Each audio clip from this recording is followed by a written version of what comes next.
పాడల్ tennis నయా concept. పూర్తి వివరాలకు చదవండి రేపటి సాక్షి హైదరాబాద్ ఎడిషన్. అసెంబ్లీలో 0 అవర్ డ్రైవర్ లేని కారులా ఉంది. మంత్రుల తీరుపై టీడీపీ ఎమ్మెల్యే కూన రవి విమర్శలు. వైఎస్ఆర్ జిల్లా పులివెందుల నియోజకవర్గంలో పలువురికి నోటీసులు. ఎంపీ అవినాష్ రెడ్డి పిఏ రాఘవరెడ్డి ఇంటికి సెర్చ్ వారెంట్.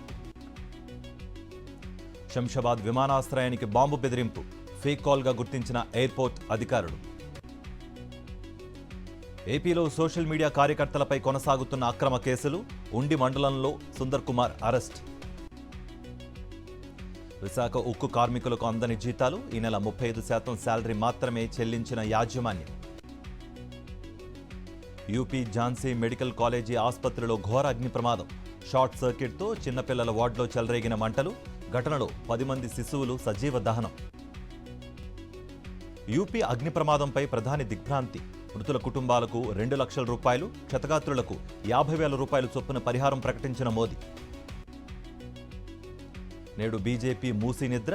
అంబర్పేట తులసీరామ్ నగర్లో కిషన్ రెడ్డి, ఎల్బీ నగర్, ద్వారకాపురి కాలనీలో ఈటెల బస. నేడు రేపు మహారాష్ట్రలో రేవంత్ రెడ్డి పర్యటన. ఇవాళ రాజూరా, డిగ్రాస్, వార్దాలో ఎన్నికల ప్రచారం, రోడ్ షో. కొండగట్టు ఆంజనేయ స్వామి ఆలయంలో మంత్రి పొన్నం ప్రత్యేక పూజలు. ఆశీర్వదించి తీర్థప్రసాదాలు అందజేసిన అర్చకులు. తిరుపతి జిల్లా వాకాడు మండలంలో మొరాయించిన 108 వాహనం. వెహికల్కి మరమ్మతులు చేపట్టిన సిబ్బంది.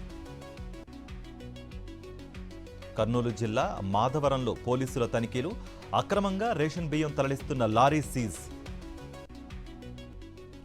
ఢిల్లీలో రోజు రోజుకు పెరుగుతున్న వాయు కాలుష్యం. శ్వాస సంబంధ సమస్యలతో అల్లాడుతున్న జనం.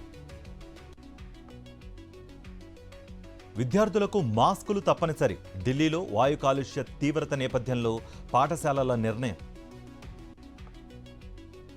కాలుష్య కాసారంగా మారిన యమునా నది. పారిశ్రామిక వ్యర్థాలతో నదిలో తెల్లటి నురగ. ట్రైన్స్లో రీల్స్ చేస్తే కేసు నమోదు చేయాలి. అన్ని జోన్లకు ఉత్తర్వులు జారీ చేసిన రైల్వే బోర్డు.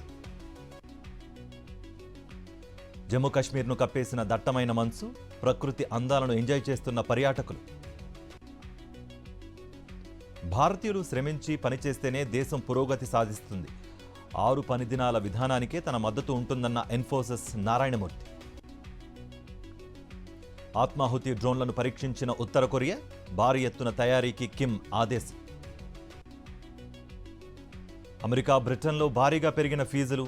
విదేశాల్లోకి వెళ్లే విద్యార్థులకు భారమవుతున్న విద్య. అమెరికా ఆరోగ్య మంత్రిగా Robert F Kennedy junior nominate చేసిన డొనాల్డ్ ట్రంప్. వాతావరణ చర్యల పేరుతో ఏకపక్ష వాణిజ్య విధానాలను సహించబోం. COP29 సదస్సులో గళమెత్తిన భారత్. ధనిక దేశాల తీరుపై తీవ్ర ఆగ్రహం. మరోసారి తండ్రైన టీమిండియా కెప్టెన్ రోహిత్ శర్మ. పండంటి మగబిడ్డకు జన్మనిచ్చిన రోహిత్ భార్య రితిక.